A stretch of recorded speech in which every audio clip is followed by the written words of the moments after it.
We are being live streamed. We can start. Okay. Yeah, good afternoon, everyone. Thank you all for joining the session. So, I am Priya Sinha and I'll be your host for today's session. It is wonderful to have you all with us. We are streaming live on official YouTube channel of SIIT Kanpur. So, the topic for today's session is legal essentials for agritech and cleantech startups. This is a highly relevant and timely subject, especially for the Indian startups in these sectors, because sound legal foundations are not just a compliance requirement, but a strategic advantage for founders in agritech and cleantech.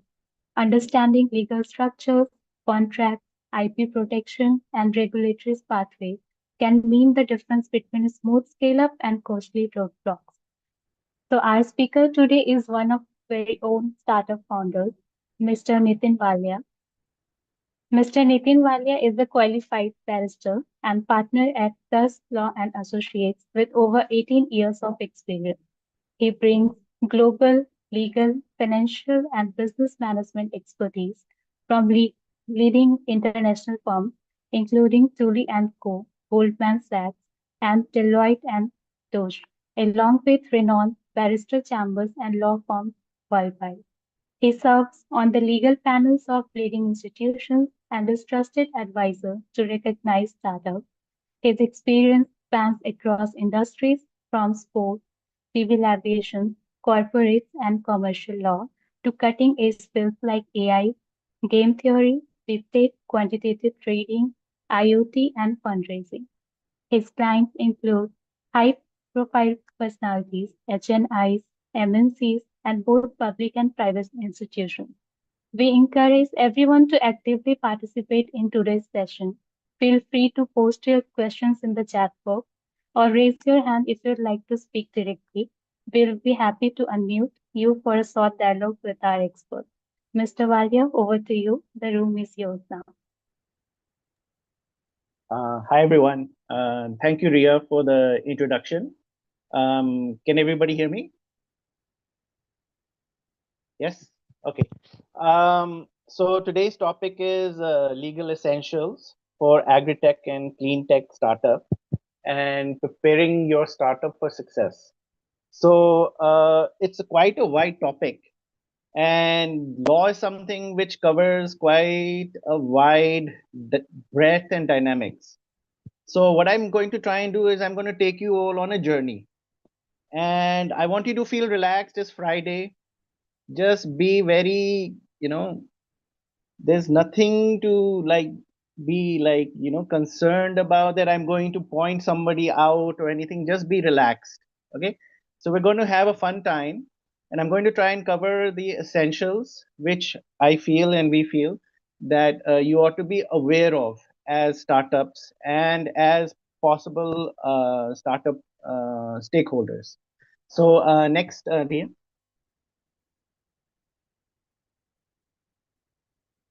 Next slide.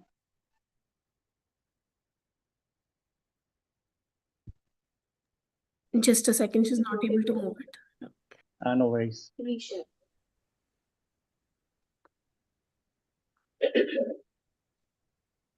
So I'll just speak while that is getting fixed. So I tell every startup that the two most important people that you should be having is one, a very good accountant, and one, a very good lawyer. If you have these two people, you have 99% of the strength you need for a good startup. So this is something where the culture of startups, which I'm very impressed with in India, is understanding is the need to have very good foundations in place. Okay, so I'll start by mentioning about the startup trends in India.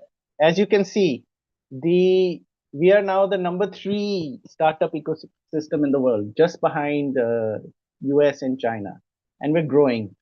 Last year and up till May this year, we have around 1,59,000 startups recognized under the GPIIT.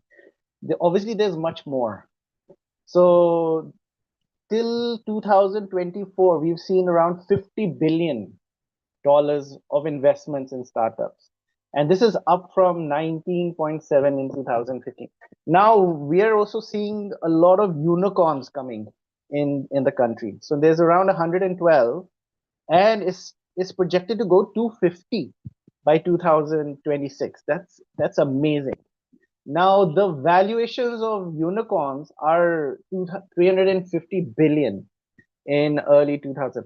Now, Agritech and Cleantech is something which is also growing very fast. Now, Agritech and Cleantech is obviously a very broad area.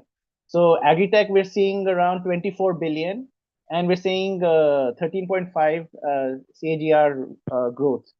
And this is projected to go all the way to 2033. Now, for clean tech, I mean, it's such a wide area. You can see in the renewable sector, the electric vehicles, and it's expanding very well. And the best thing is the government is supporting these sectors with policy support and the infrastructure and also the VC. There's a lot of yeah, excitement in this area. So what you can see is that uh, the startup ecosystem is growing, agritech, clean tech is growing. Now this is where the legal essentials come in. So now let's start. How do we start with the legal essentials? So Ria, next slide. First is to recognize what stage you are at. Now startups, ideally they're broken down into stages, like from the start till we like to say till exit. So sometimes exit is considered as an IPO or something else. So the first stage is idea stage. It's like a pre-stage startup. And what I've done is I've written all this thing in the presentation, so you can make notes. So you don't have to listen every word I say. Everything is there on the presentation to help you. So for idea stage, it's usually, you're at the beginning, you're coming with a proof of concept, you're forming your teams, you're doing initial research. How do you start? It's usually bootstrap, or there's some grants, or there's some angel investors. This is the first stage. So many of you or some of you might be at that stage. Okay, now the second stage usually is a seed stage. This is where you have an MVP, you have a prototype ready, you're funding, your some angel investors are coming in, micro VCs with a small ticket size, or some accelerator incubator programs have come and helped you out.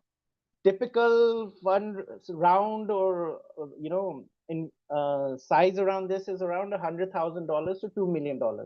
So again, some of you might be at this stage.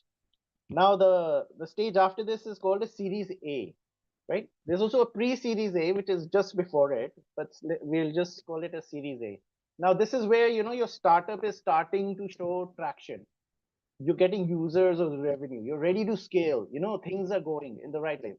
Now the more bigger institutional VCs start to eye you. Okay, we want to invest in you. We want to. Now the typical fund the round size is around $2 million to $15 million. So again, there might be some of you in this stage also, right?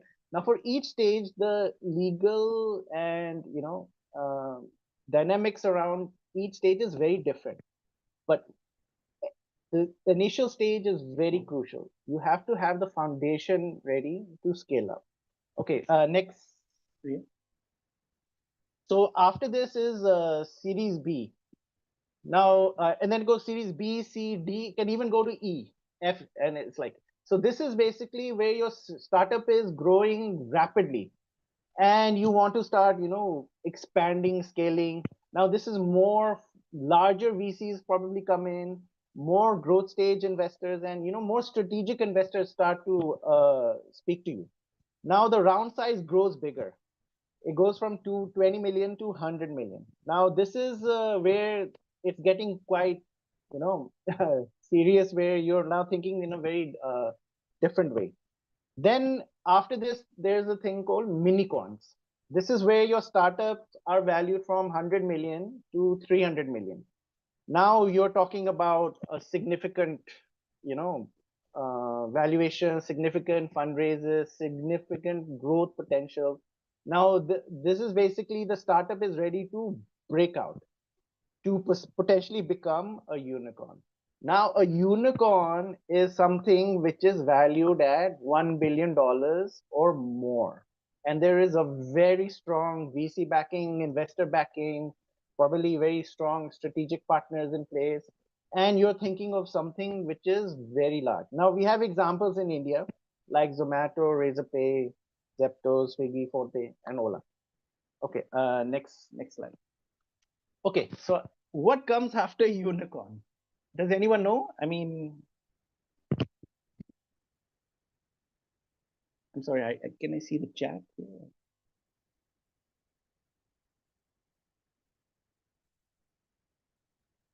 In case if anyone has questions in between, kindly raise your hand Yes. and we will unmute you for having a word with Mr. Walia. Yeah. So what is after unicorn? I mean, does anyone know? Is there anything after unicorn? Okay. Okay, Ria next. So after unicorn is called decacorn, right? Decacorn is something which is worth $10 billion or more. And this is what I want in India. And this is probably where you in the audience are potentially one of these decacorn, where you're looking at a $10 billion or more valuation. Now, there are some in the globe. There is a OpenAI, Stripe, SpaceX. Probably they're much more than 10 billion. Now, after decacorn, it's a hectacorn or a centicorn. Now we're talking things above $100 billion valuation. And these are rare, but usually they are mostly public companies, but they're not always. So you got things like Apple, Amazon, Google, Meta, Microsoft, and I believe OpenAI and SpaceX have, and also Tesla are in this area. But you also have private companies, something like a TikTok, a ByteDance. They're not listed, but they're worth over $100 billion. Now, the reason why I mentioned that is it's very important for you to appreciate that IPO is not the end game always, right? Now, startups will always focus. There are many startups who say, okay, our end goal, or not end goal, our one of our targets is an IPO. And sometimes the investors like the startups to have IPOs because it provides them an exit, or and provides them significant dynamics around that. So to transition to a public company, it's not an overnight thing. You have to prepare for it legally, right? There's a lot of stages before you reach that. Now, this is where being aware of your legal essentials from the beginning helps for you to have that. Now, again, IPO is not the only landmark. There's many startups who have actually exited. They have been either acquired or they have merged or they have remained private. Now, for example, Flipkart, when they were bought by Walmart, that was a strategic merger at a very good valuation, right? So it just shows our ecosystem, startup ecosystem in India is getting more mature, and it's signaling that there are these avenues available. And I believe you would be reading recently and also in the days ahead many more startups that are going to either get IPOs or they're going to get merged or they're going to get acquired or they're going to show very good performance as a private entity. So this is the stage. So next slide, Ria. So let's go to the beginning. So at the beginning, what is the first legal essential people should think about is choosing the right legal structure. Now, usually the right legal structure is you're either a private limited company or a partnership or a sole proprietorship and things around that. Each one has its own benefits and its own strengths and weaknesses.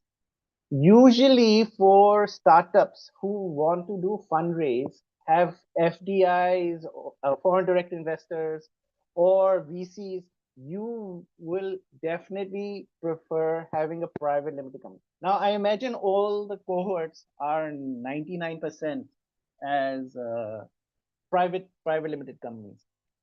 But LLPs also have their benefits. They're more easy, less compliances, they're quicker to manage. Sometimes they can be used in your structures for multiple benefits.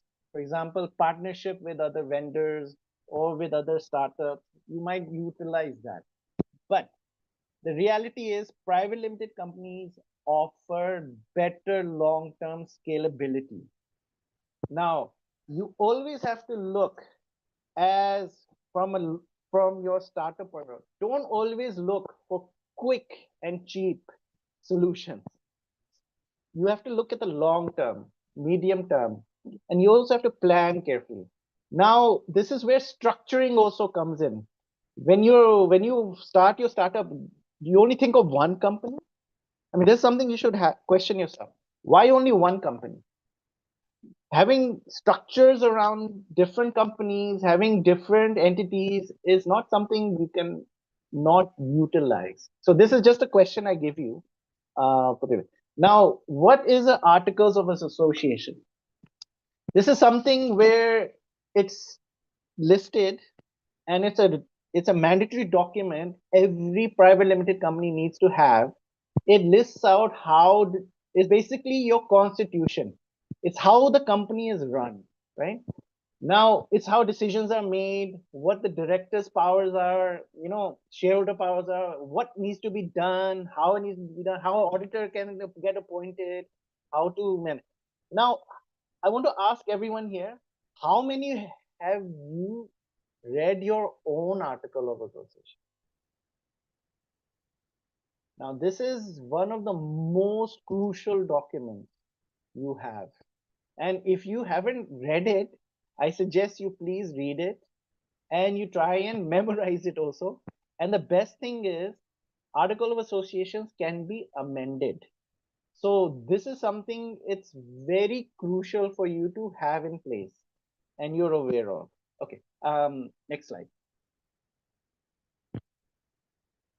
Okay, so from the right structure in place, now let's talk about your founder relationship. Now, many of you are having co-founders or potentially having co-founders going to have co-founders in place. So having founders agreements are something which is very important to have. So this is an agreement which defines what each founder's roles are, how their ownership in the company is vested, and in case tomorrow problems happen, what is the exit process in place. Now you also have uh, things relating to IP, because the main issue with a startup is having ownership and who owns it. This includes the IP, this includes the valuation around the startup and what it does. Now I give you an example. Okay, somebody, okay, I want to have a founders agreement. They'll get together and they'll just simply write a clause like I've given an example. Okay, the equity shall be split equally between us, and we will jointly manage the business and take major decisions together. Is that it? Right? Now, this is where you as startup owners have to realize there are far more dynamics than simply saying, okay, let's just get together and we'll do it together on trust. I have seen so many startups where founders have started together and then one of them wants to leave. Now, if both of you have 50% and one of you wants to leave within, say, 6 months, and he or she is holding 50%, is that right? What do you do in that situation? Now, this is where founder agreements are very critical. And what is happening now is all good VCs, I would say, or good investors are now requiring it and making it mandatory to have in place. And it's as part of a due diligence of a startup. So this is a legal essential for you to think about. Okay, next. Next slide.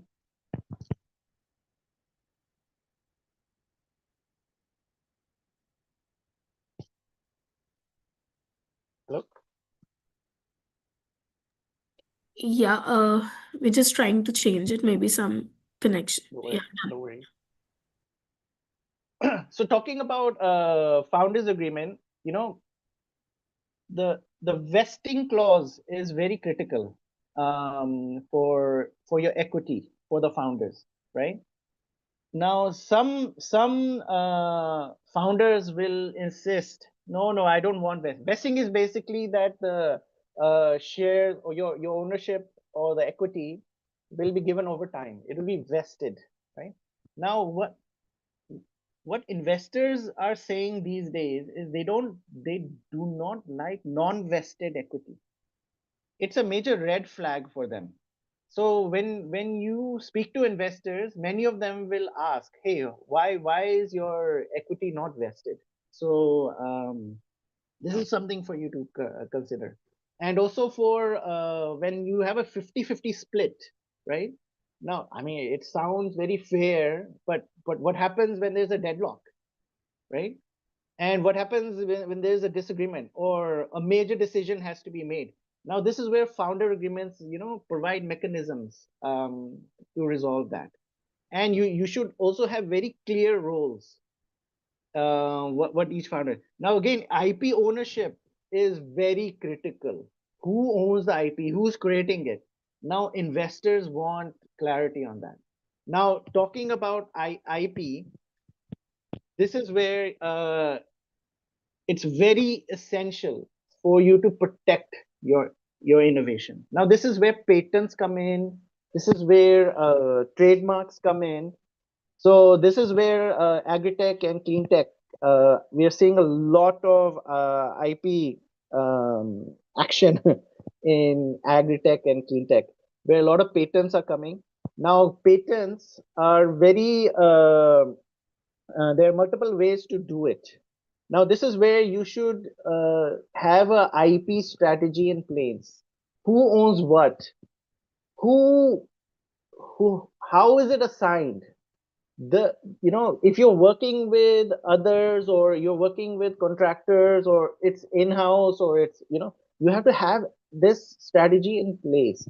And you should be focusing on your IP very carefully, because a lot of your valuation is around your IP, and investors and stakeholders observe how you handle your IP. Now, how do we manage IP strategy? Now, there's obviously patents. I mean, you can file it in India. There's also the PCT routes, and but many startups and many lawyers sometimes will advise you, don't file any patent, don't do any trademark, because sometimes you have to balance what is a trade secret. You don't want anyone to know about it. So this is where a good IP strategy can come place and really unlock the value of your innovation. So this is another legal essential to protect your innovation of the intellectual property. Okay, next. Now, in Agritech and Cleantech, there's obviously compliances and regulations you have to be aware of, right? Now, this is not just in India, it's also global, right?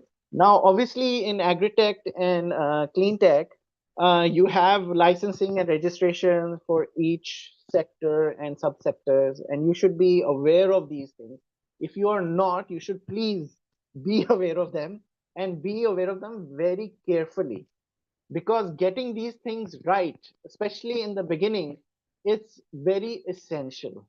Now, you also have a lot of regulations that you should be aware of, right? And you should also be aware of the difference between licensing and registration and regulation. Now, on top of that, you also have a lot of quality standards you have to comply with. So for example, in Agritech, you have to comply with the food safety sometimes, Safety Authority of India. And there's also the BIS standards. So these are something you have to be aware of when you're doing your startup. Now, again, sometimes you might be having some schemes or grants which are government related, or like from IIT, SIIC. So you have to be very observant on their compliances, what they request you to do. Now, the other thing is now coming, uh, is very up and coming and very observant by many startups, is on data and tech. So you're getting like, for example, in Agritech, there's a lot of drones being used. So there are the new drone rules coming up. There's also a lot of data being used between the startups. You have to be aware of the data protection norms and everything. Now, say you want to export out of India or you want to import. So you have to be aware of the trade and export regulation. So this compliance and regulation is very essential for you to be aware of. Okay, next slide. Now, many of you will have this question. Oh, should I be raising money or should I not be raising money? Right? I mean, what do I do? Right? This is a very delicate question. When you fundraise, remember, this is your baby. This is your startup. You should treat it very carefully and very sensitively. When you let somebody in, remember, even if they have one share, you have their part of your ownership. So, to fundraise or not to fundraise, it's a very important question. So let's say you do fundraise. Okay, what are the legal essentials around fundraising? Okay, let's go to the next slide. So for funding and investor readiness, right, you should be aware of terminologies and documents and processes which start from the term sheet and go to the definitive document. Definitive document is the actual legal document which completes the transaction. So a term sheet is a very essential document you all should be aware of. And this should be the document you should draft very carefully when you are doing a fundraise. Now, there are many critical terms in a term sheet. For example, valuation, right? And how, and other important commercial terms. You should be aware of them and you should understand them. Because what I'm seeing in a lot of startups is they do the term sheet and then later on they say, I didn't know what that meant. I didn't understand, and they sign off. Now, term sheets, they can be binding and non-binding, but they are used as reference for the definitive agreement. So when you sign off on it, be very aware that there are very critical terms you could be giving your consent to, and then when you go to the definitive document, you realize, oh my God, what did I agree to? It can get very sensitive. Now, there are certain terms like right of first refusal, lock-in periods, tag along, drag along, anti-dilution. Do you know what they are? You should be understanding. Now, a good lawyer will be able to explain these to you and clear your doubts in simple words. If you are not understanding which each of these are, and there are many more terms like this, you should be questioning why I'm not understanding it. This is not something rocket science. These are very easy to understand. Now, out of these, the most toxic clause is a drag along clause, right? Drag along is something which I join my hands and I tell everyone, if you see this, please be aware of it. Please understand what it means. It basically means the person can drag you along and sell your whole company to someone else, right? Please be aware of it if you see it, and if you sign of it, please understand it before you sign. Now, obviously, I'm talking from the startup point of view. You also have to realize the other point of view, which is the investor point of view and the strategic partner point of view. They will have compulsions and reasons why they want those clauses in place. Now, this is where you have the right to negotiate. Do not think that doing a fundraise, it's only a one-way unilateral approach. You have the right to negotiate. And as long as things are reasonable and fair, it will work. Now, what do investors look in a startup? So when you're doing a fundraise, what are the things? So again, your cap table, which is basically your ownership table, it has to be clear. It should not be confused. So many investors, they like to see your cap table and they like to see the ownership is significantly with the right people or for people who ought to have that amount of shares. So this leads back to how you distribute your equity, how you distribute your ownership of the company. It's very essential to do that carefully. Don't do too much, but don't do too less. It's a balance. Now, again, investors again look at IP ownership, your compliance records. Now, they always want clean books. They want good leadership, good teams. They want good projections. They want good plans. They want clear contracts. They don't want anything hidden. So this is another legal essential for you to be aware of, right? So the red flags for investors which scare them away all the time is if they say there's litigation, there's something, there's some problems in the company, there's unclear IP ownership, there's co-founder disputes, there's regulatory non-compliance. So these are some of the things I'm just saying, but there's a whole list. So this is another legal essential section for funding and investor readiness for you to be aware of. Okay, next slide. Okay, now the another legal essential is having contracts that build, not break, which is they should be useful and very well drafted, right? Now, a lot of contracts you will come across are things like NDAs, non-disclosure agreements, memorandum of understandings, which is an agreement to get into an agreement, right? It's a understanding to get into an agreement, right? You'll also have vendor agreements, distribution agreements, licensing agreements, government contracts, and multiple other agreements in place, right? Now I ask one question. What is the most important provision or the most important part of a contract?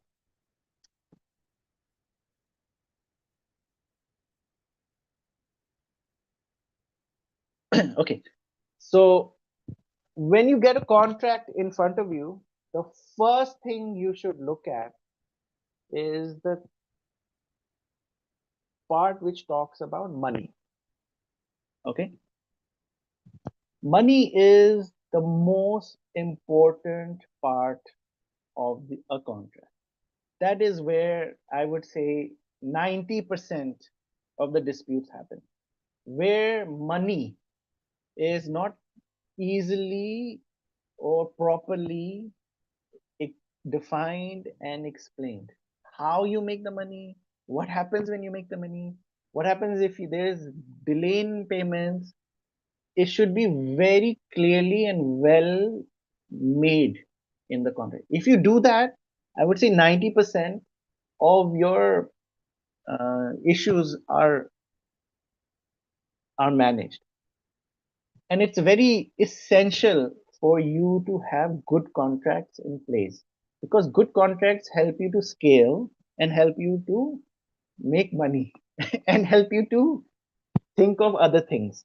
Now, relating to money, obviously there are other risks, right? Delivery, pricing, there's also IP clauses, there's also indemnity clauses, there's also how you manage the dispute. What happens if you want to terminate the relationship? So these are quite important clauses also. So another legal essential is to have good contracts in place. Okay, next slide. Now, another legal essential for all of you is having the good team in place. right? Talent and employing the right people. So a legal essential around that is hiring properly, having the right processes in place from the beginning till the exit. So from offer letters to non-disclosure agreements to IP clauses for your employees. Now remember, employees are also interns. What do not think interns are not a risk or cannot sign such contracts. They can. Okay. Now another thing to hire a very important or very crucial employees, and especially in startups where sometimes you cannot manage in terms of a CTC, so you try and combine it with uh, equity. So you usually many startups have an ESOP policy in place. So this is another thing which is quite essential for you to be aware of. What is an ESOP policy? How it is made? What is the ESOP plan? What are vestings in it? Who you can give it to? Who you cannot give it to? So this is something you should be aware of. Now, again, handling interns, handling consultants, handling advisors. What happens when they exit? What happens if your very critical CTO exit or very critical CFO exit? So this is something you should be ready and be aware of. And this is where good uh, processes and documents are critical and essential.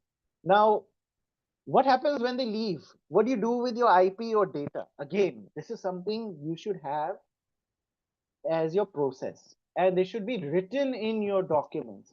What happens in case that happens? Now, obviously, as in a startup, you should also be aware there are essential policies you should have for your startup, which is anti-harassment, POSH, safety and remote work type of policy. So this is something which is also very critical for you to be aware of. Okay, next slide.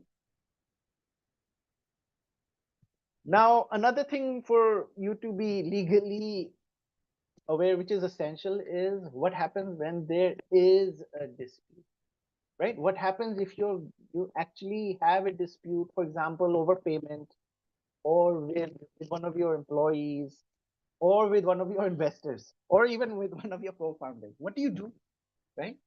So this is where written communications are very critical.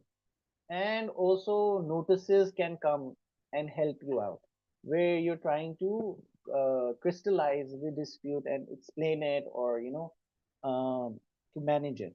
Now, in terms of handling the dispute, obviously you don't want to make it so serious. So there are obviously provisions in the dispute resolution process, things like mediation, where you actually write in your documents, okay, if there is dispute, let's sit down together with a mediator and try and resolve it. This is a try to take care of the dispute in a mature, in a professional manner. Now, but sometimes mediation doesn't work. I mean, it's a very good process. I highly recommend mediation for everyone. But say that doesn't work. Now, say your co-founder falls out. I mean, you have a big fight, or your investor wants to leave, or key star. What do you do? Are you ready for that? Are you ready for the worst day legally? Right?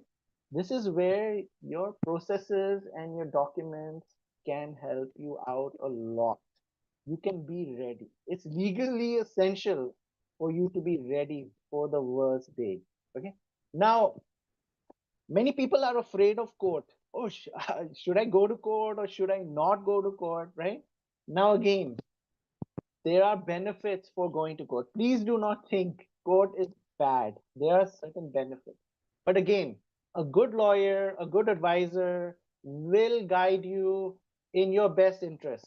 So please, like I said in the beginning, a good lawyer and a good accountant is very useful to have, and please utilize them and to in such dynamics when they ever come up. Okay, next slide. Okay, so I've covered quite a bit. So I've listed down what I think is a toolkit, your legal essential toolkit, which every Agritech, Cleantech startup should have. So it's having good incorporation documents in place. Make sure they are well drafted, they are done properly. You have a good co-founder agreement in place. You have a very strong IP documents in place, from trademark to patent. NDAs in place with everyone you interact with. It's very important. Good employment contracts in place, which covers the essentials for your interns, to your consultants, to your advisors, to your everyone, right? Especially your key staff. Then vendor agreements are essential. And again, another document which is very essential, which you should all be aware of, is having your term sheet. This should be discussed very carefully with your team of advisors, because this helps guide the fundraise also. Now, ESOP policies are very essential because it helps you hire and it helps you scale up very well. Then there's licensing and distribution contracts. And obviously, if you have a online presence, a privacy policy and website terms are very. Now again, you will come to me and you say, okay, there's these chat GPTs, there's all this, Gemini and Grok, why do we need a lawyer? Huh? We can easily get templates online, no doubt. Yeah, I'll be very honest with you. You probably will get a template, which is probably 80. If you get 10 lawyers, probably 8 of them, will give you the same template, or probably equally good. So there's nothing wrong with that. But having a very uh, essential foundation in place and understanding how it is locally and applied, and how it can be help your startup grow to the next stage. This is where a personal approach helps a lot, and having a very good lawyer and a good accountant really is essential for you. Now, it's very important to be proactive, not reactive. So I've tried to list out major areas where you can think about, which will help you be proactive. Please do not think that let's do it tomorrow. You be prepared today will help you be ready for tomorrow, and it'll help you grow very well. Okay, so next slide. So yes, my question to you is, startup life very hard? Yes, it's very difficult. You are doing a job of everything and everything in all things, from legal to accounting to HR to everything. You're like and it's a way. But is it worth it? Absolutely. So this is where we come to the end. Next slide. So I'll open it up for some Q&A. I've tried to cover everything just in a very high level way. What are the legal essentials? I'm wishing everyone found that useful.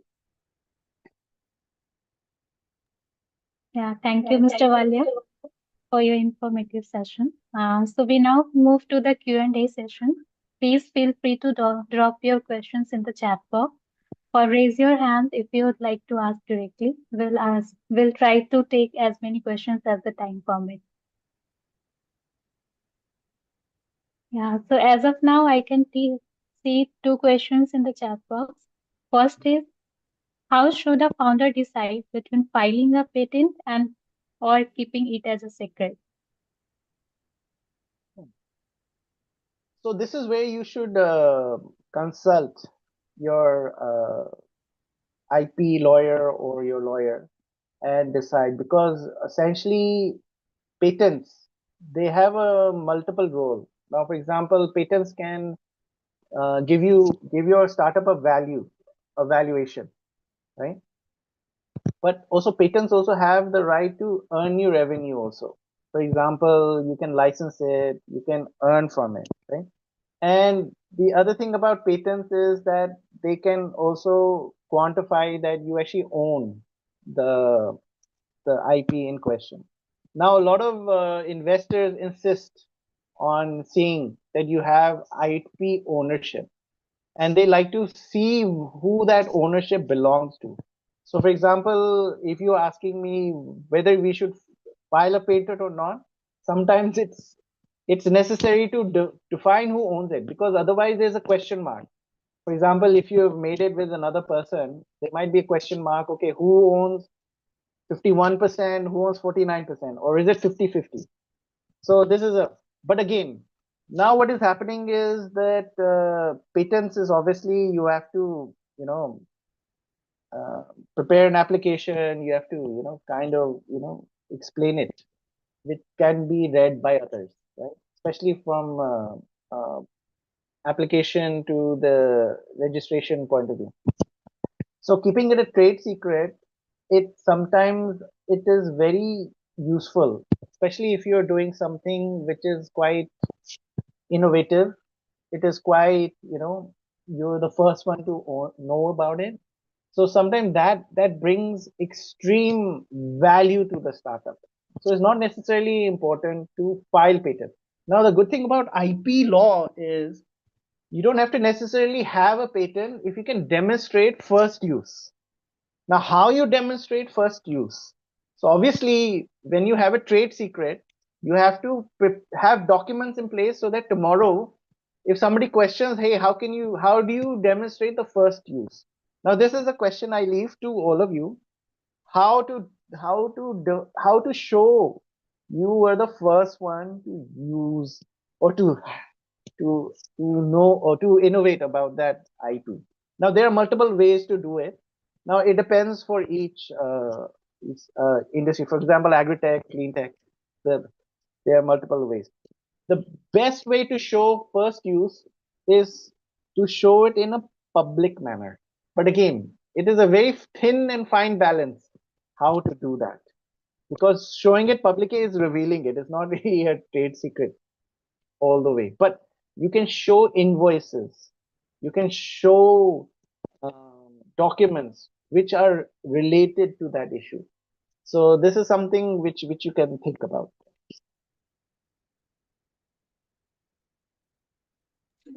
Yeah, Mr. Krishnakant, would you like to ask something?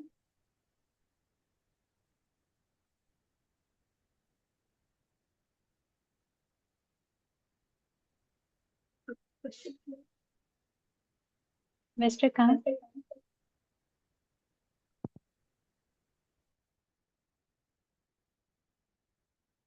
So meanwhile, I'm taking next question. Yeah, so there's a question, why investor pitch process is always as scary as Jurassic Park? What kind of creative data presentation will help? Okay.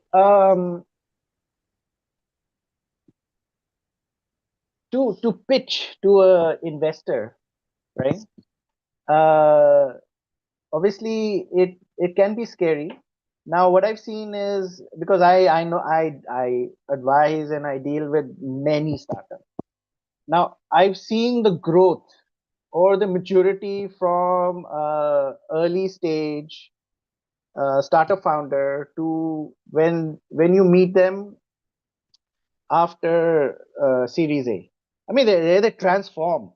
I mean, they're very different. When you're speaking to them in the beginning, I mean, like you say, Jurassic Park. Forget about Jurassic Park. It could be like even worse than that. They're not even able to speak.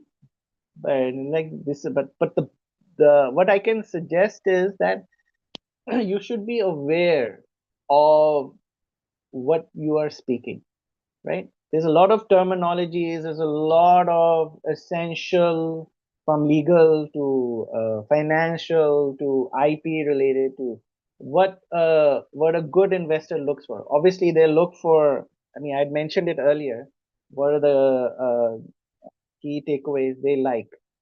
good teams, good cap tables, good projections, good business plans, good valuations, so and good revenues, so or users. So if you're able to explain that and in a very coherent and easy to understand way, that is very useful for the investors to see. But it is a journey. You're every startup founder is going to make mistakes. Do not think it's going to be perfect. You're going to learn.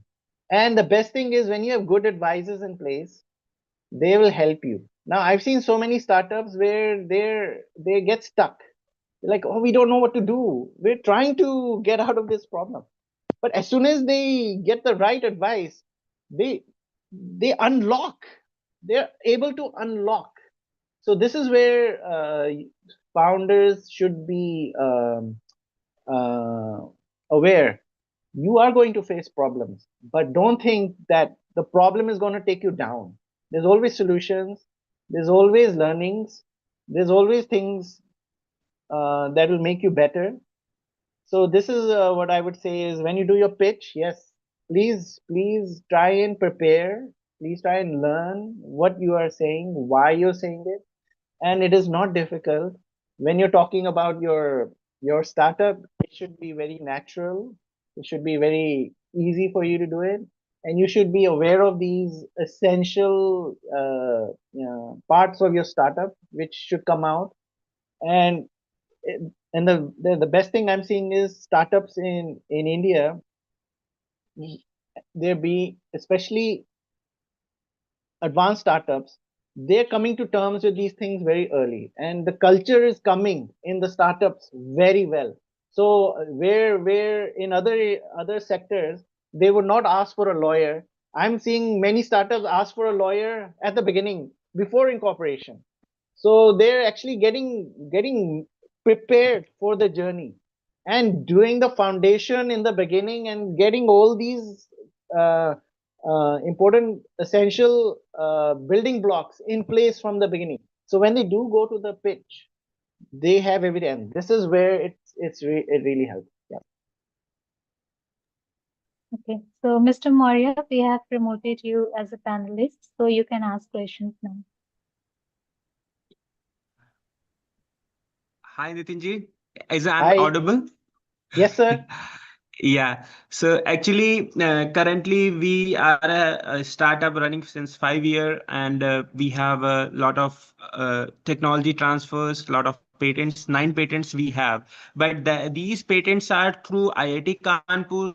Some patents are individual from our research and capacity. Some are from the customer background because they have given the project, we have did that, and some IPs come out from that, which where we are sharing mutual with a certain portion. As well as we have taken some technology transfer from DRDO as well as from certain agencies where we are have the rights to produce, manufacture, sell, and deploy in a market and get benefited from that without any profit sharing or something. It is one time technology transfer from the particular organizations. So is we can consider that technology transfers and mutual patents with IIT Kanpur where we are licensed for that. So that can be taken for the valuation process. If yes, then what are the procedures, elements, and who are the agencies and renowned professionalists who can help us in this? That I want to understand because this is a bottleneck for almost, I think, Vatsalaji, for every startup, I think, which we are facing. Okay. Can you hear me? Hello. Yes, we Yes, we can can hear hear you. you. Okay. Okay. So I'll just answer Mr. Moria. Remember, valuation, how you come to a valuation, there are many parts to it, right? For example, it can come from your revenue, right? Now, revenue can be done from projections. Now, each sector has different ways to determine a valuation. For example, a Cleantech startup will have a very different way or different ratios from revenue to valuation than compared to a AI startup or to a Agritech startup, right? So, for example, a AI startup with the same revenue will have a higher valuation than a Agritech startup, right? So it's not just on a IP. How do you determine your valuation? Now, this is where it's very critical to sit with the right advisors and right people. That's why I say lawyer and accountant. These two are very important. Uh, so this is where you sit down and actually define how you come to valuation together. So, for example, Mr. Morio was mentioning a lot of these documents are in place. Now, how each document, what value each one determines and delivers. Now, especially where there are different stakeholders in place. You're sharing the IP with somebody, or there are certain provisions, or certain use, certain restrictions, certain covenants, right? Now, how do you determine the valuation around that? Now, this is where there are certified professionals, there are certified valuers, there are certified advisors who can guide you around this. Now, again, your valuation might be something, it's because we're in an ecosystem right now in India where it is getting matured each day. There are certain things which are probably not here, which are outside India, which we might not be aware of. For example, transfer of technology, how to value that, right? You might think it is worth X, it might be worth Y, right? Now this is where you have to do it very carefully, and this is where the right professionals will help you guide that. But to answer your question, valuation is something which can be determined in many different ways. Please do not think there's a one way or just a single way to determine valuation.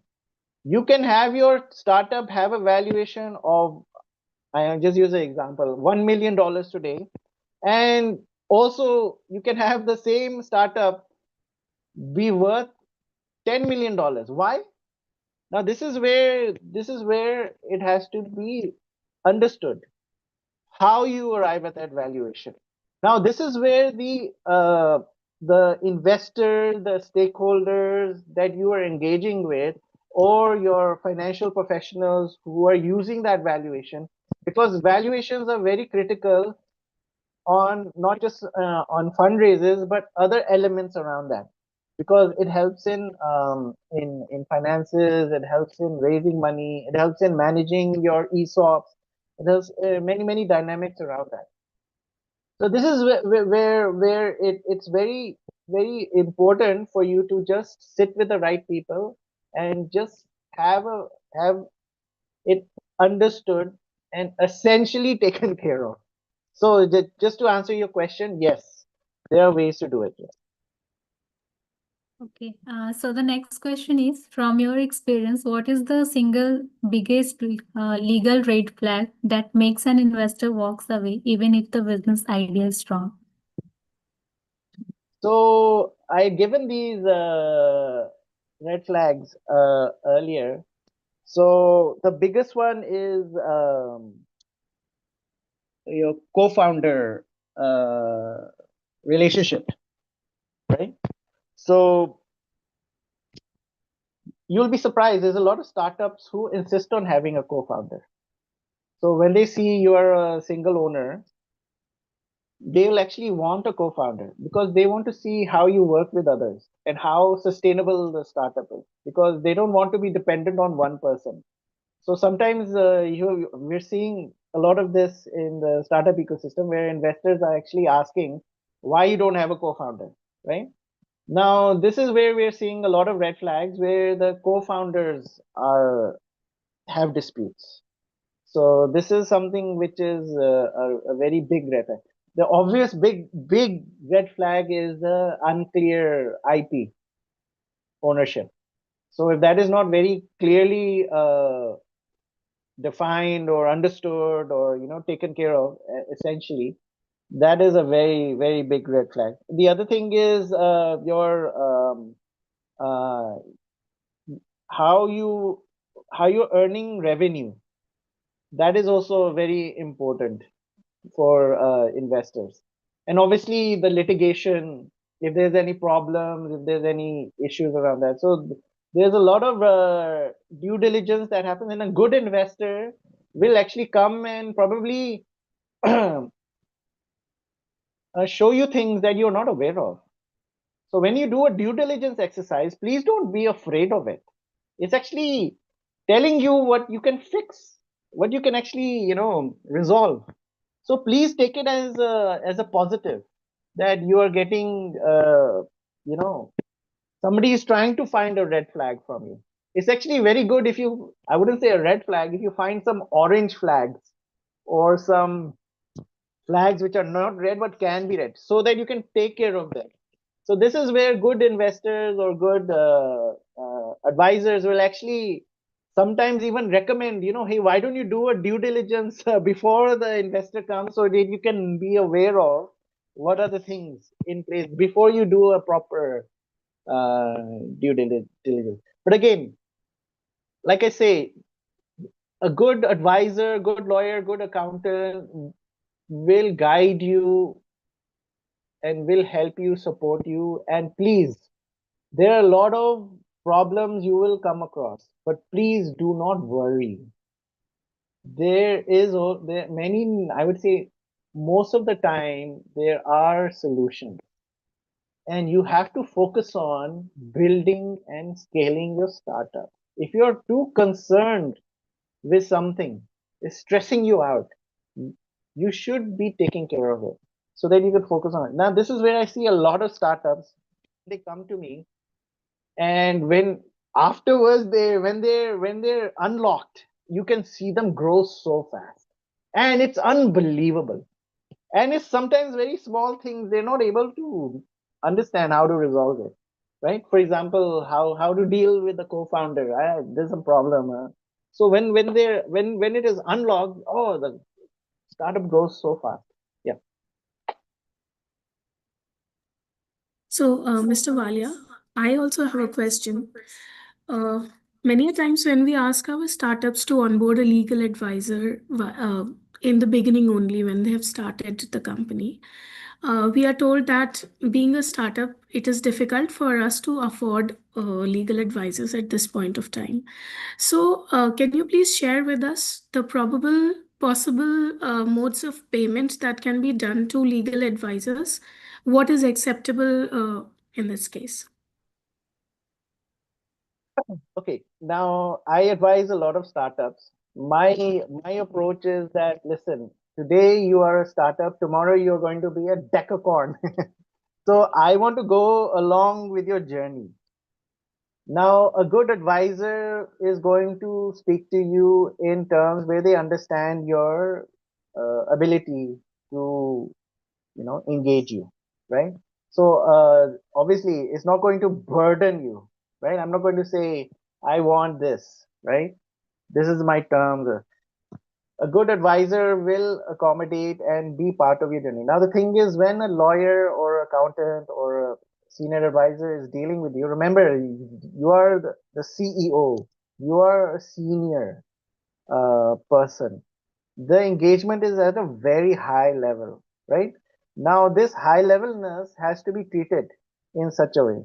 Now, how, especially for early startups, now, for us, for example, our law firm, we enter into retainerships, startup retainerships, which are very economical, which are very low price, but it covers everything, all legal essentials, then from advice to documents to everything.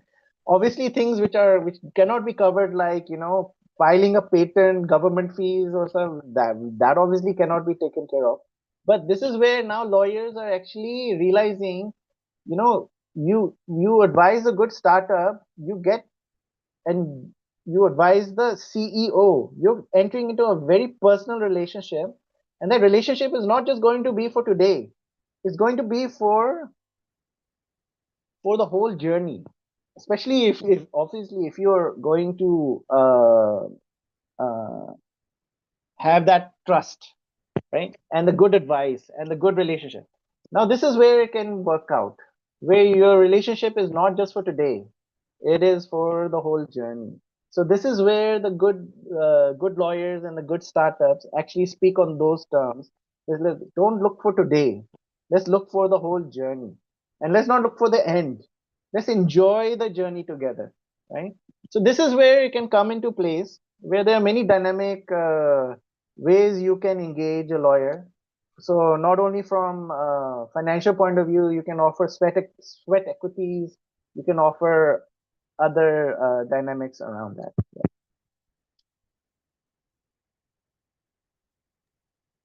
Thank you, Lip.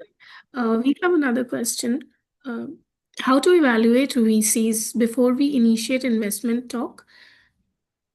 How to understand whether a VC is genuine or not? Okay, so to identify a good VC, this is where, okay, I'll put it into a many different ways. Okay, obviously you can obviously try and do your due diligence as much as you can, which is to ask, is to research. I mean, okay, let's assume you've done all that, right? You identify the VC. Okay, it seems fine. Okay, is it useful for your industry? Do they understand your industry very well? So this is another very critical component. Now the next thing is, what do they have in plan for you? Are they going to just come and just sit on your cap table, or are they going to do something else? Or are they just going to just put in the money and then just start asking you from tomorrow, okay, when are you going to return it, right? And they just keep on asking, when will you return it? Now this is where it's very essential for you to have the right documents in place. These documents, from the term sheet to the definitive document, will actually protect you, and which actually guide your relationship with your VC. And you can actually write things in that which will actually define your relationship and your role you have with them. You can actually ask things that they need to do, or you can protect yourself in case they are, please excuse my language, in case they are fraud. So there are many investors who please excuse my language, they're from certain places. You put them on your cap table, and tomorrow you realize they're some very risky person. If you have the right documents in place, you have the protections in place, so that tomorrow you can sleep well. So this is where uh, the legal documents uh, are very helpful in determining these type of relationships. But obviously, again, you, a good VC, you can identify very quickly is how professionally they deal with you from the beginning. Now that is from the type of engagement you have, and also the what they request, what they talk, what they say, what the documents. So this is where you should see how they are engaging with you. And it's not only one way. You should also be having that level of professionalism, that level of standards in place, from your legal to your finances to everything in place, so that you have a standard that, okay, this is what I have, just take it to the next level. So the how to identify a good VC, I believe once you have these things in place, it can help you out a lot. Yes.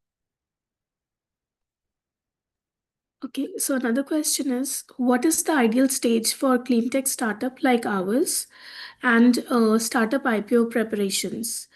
Also, how can we plan our fundraising so that each round strategically increases valuation without over diluting the founding team? Okay, I didn't understand the first question. I think it's basically what So, stage should you be yeah, at before you go to an IPO? Is that the question? correct, yeah. Okay, so the good thing about IPOs is a lot of startups are actually doing IPOs at a very early stage, probably even at Series B. because what you're seeing now is a lot of they call them emerging startup, right? They're listing on the emerging stock exchanges globally, and they're getting higher valuations than they would from private placements.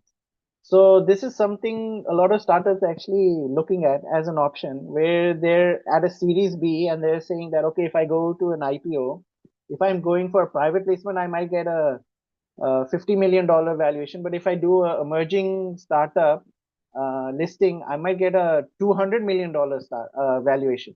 So sometimes, those are the dynamics in place where you when to go for an IPO. It actually depends on why you want to go to an IPO, right? So I would actually ask you, why do you want to go for an IPO? Like I gave you an example of TikTok. TikTok is privately held. Well, obviously, it's owned by certain entities, right? Which probably don't want, but it is privately held. Now, there are many companies who are listed on IPOs who decided to become private. So there are benefits and cons for having an IPO, and there are benefits for having privately held, right? Now this is what you need to understand. Why should we go IPO? Sometimes the reason to go IPO is your investor insists on it. Your stakeholders have put that in your definitive document that you have to have an IPO, right? Within 5 years, right? So it's something you don't have an option of. But again, I ask you, why do you want to have an IPO, right? Now, there are a lot of ways for you to have a successful startup. Please don't think it's just an IPO. There are many startups all over the world who are not IPOs, and they're doing very well, and they're scaling very well. So, but obviously there are benefits of having IPOs also. I mean, I give one example. You have to manage the company in a more transparent, public way. There are certain processes in place which actually, and it helps you raise money in different ways. It's very, there's a lot of benefits around that. So this is what it is. Sorry, the second question was? Last question. Sorry? Yeah, so the last question is, who can help the startup in drafting their founders agreement? Who can help the startup drafting the founders agreement? So, like I said, there's a lot of AI tools in place that is obviously there now. It can help you prepare templates. But again, having a good founders agreement is very personalized, right? So there are many things in a founders agreement which is very sensitive to the founders. So you have to understand what needs to be done. What happens if one of you wants to exit, or one of you becomes inactive, right? Or what happens? Please don't mind me using this. Somebody is married, right, and something happens in the marriage. Well, what happens in that situation? Now, the founders agreement are try to good founders agreement will cover these things. Now, there's also things like what each one decide, what each one contributes. Now, a good lawyer will help you to do a good founders agreement, but that's not all. Apart from a lawyer, you should also engage your accountant, because there's a lot of tax implications. There's a lot of accounting related principles around the founders agreement, which you should always check with your accountant. Now, not only accountant, you might have certain advisors who can advise you. Okay, tomorrow, where do you see this startup going, or where do you see your relationship going? Now, you should have that provision to consult people around a good founders agreement. So a good founders agreement, I mean, it's not something you can easily do in a minute, and it shouldn't be done in a minute. It should be done very carefully, because it's like a marriage. and this is your baby. You're coming together. Remember, you're coming together, and it should be done in a very careful way. Because if it is done in a careful way and it is drafted very well, I say this to all my clients, to everyone I know. The more effort you put in your draft today will help you tomorrow. So not just for founders agreement, for everything, for your contracts, for your patent applications, for your trademark application, for your IP related, for your term sheet, for your employment agreements, everything. Yeah, everything should be done very carefully. Yes. Yeah, so we have covered all the questions. Yeah, thank you so much, Mr. Valia, for sharing your inspiring journey and offering such practical, powerful, and actionable insights. A big thank you as well to our all attendees for joining us today, asking thoughtful questions, and keeping the conversation lively. We hope you found the session valuable and thought provoking. So stay connected with SIC for more such impactful sessions. Until then, stay inspired, keep building, and keep innovating. Thank you all. Thank you once again. Thank you, everyone.